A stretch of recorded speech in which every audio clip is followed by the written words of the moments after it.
ação, né?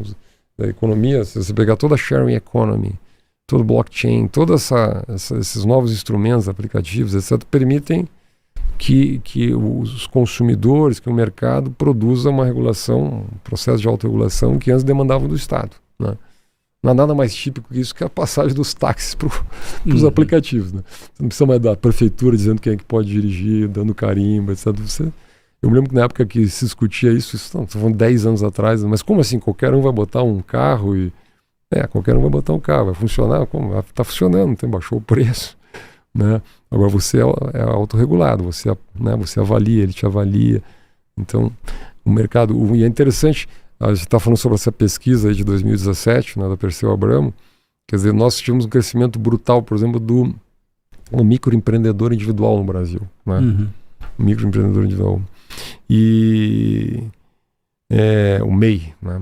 Mais de 15, 16 milhões de MEI no Brasil, né? E eu vejo isso muito no motorista de aplicativo. Ele sabe exatamente aqui em São Paulo os horários onde tem mais gente, onde tem mais demanda, os bairros onde tem mais demanda. Isso vai variando e o mercado vai se organizando, né? É uma inteligência difusa que ninguém controla, mas que por alguma razão se harmoniza, né? E as pessoas são bem atendidas, né?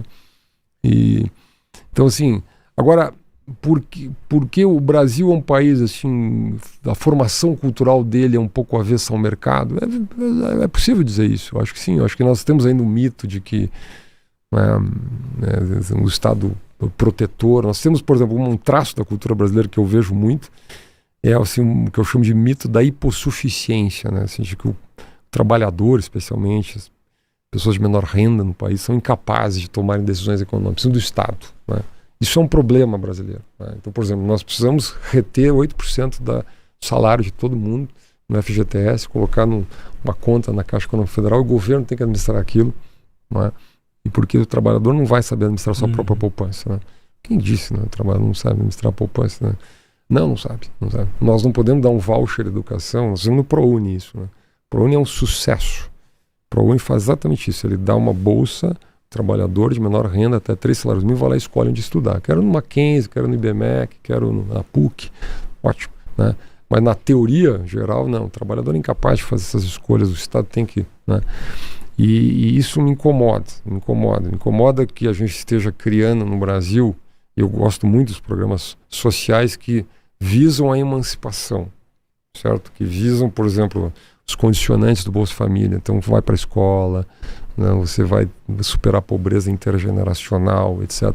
Mas se a gente tem um país que cronifica a dependência, onde a gente vai ter cronicamente 25% da população dependendo de uma transferência de renda, né? E o país não souber lidar com o tema da emancipação, isso só o mercado vai fazer. E para mim esse é o sentido da economia de mercado, você trabalhar a autonomia individual. Em termos de cultura, a ideia da liberdade econômica, ela deve vir junto com a ideia da liberdade de pensamento, com a liberdade política, com a liberdade cultural, com a liberdade comportamental. Essa ideia de compartimentar as liberdades, então essa aqui vale, essa aqui não. Isso é uma metafísica ruim. É uma metafísica ruim. Então tem muito isso. Não. E geralmente se você, digamos assim, vai... Isso tinha muito, né, no debate filosófico da Guerra Fria, eu me lembro, você gosta de ler, estava lendo esses tempos o George Orwell, por exemplo, né, ele era um socialista, né, que defendia liberdade de expressão, né, mas um socialista inglês, né, então ele vinha na Inglaterra, uma coisa, né, e depois tentou...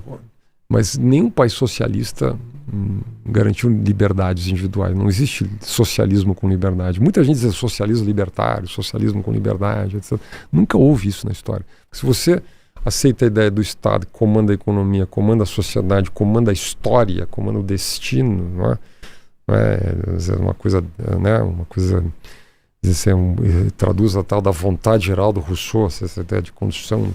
Bom, você vai acabar comandando o pensamento, né? Que as pessoas possam pensar, etc.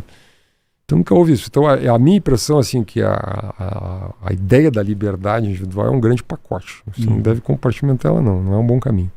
Professor...